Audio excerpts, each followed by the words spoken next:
Well, good morning. Tony Virtue speaking, Virtue and Partners with our regular monthly update. And just trying to link this currently with the RBA movement. I think that's important.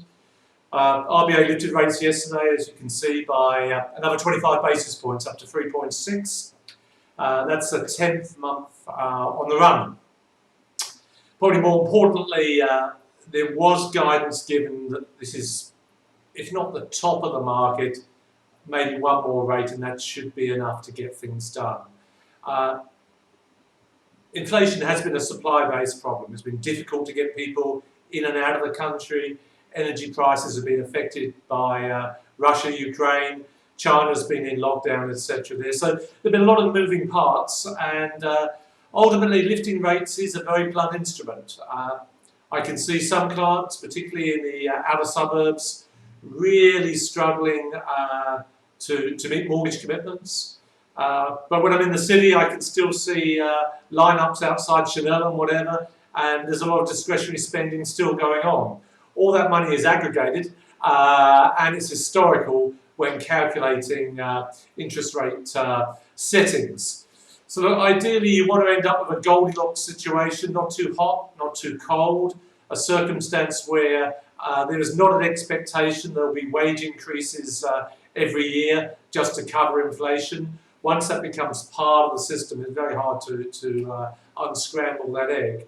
But at the same time, enough guaranteed returns for our retirees, etc., to be able to get some returns from annuities, term deposits, and so the cost of capital is fair. As part of this, those of you on Centrelink payments at the moment will get a CPI increase, and you'll see that coming through in my notes. So that's a welcome relief. As far as superannuation goes, there is talk of the new government, Labor government, putting limits of $3 million on the asset base of super before charging a higher rate of tax on the income.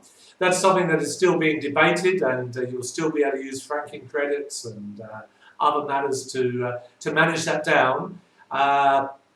Only supposedly will affect a small part of the community, but at this stage it's not going to be indexed, so over time more and more people will be ratcheted in there.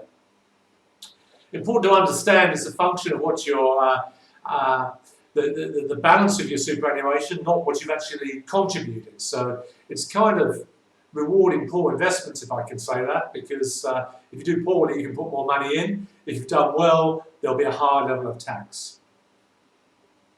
Finally, turning to the interim reporting season, just finished a couple of days ago. Pretty solid.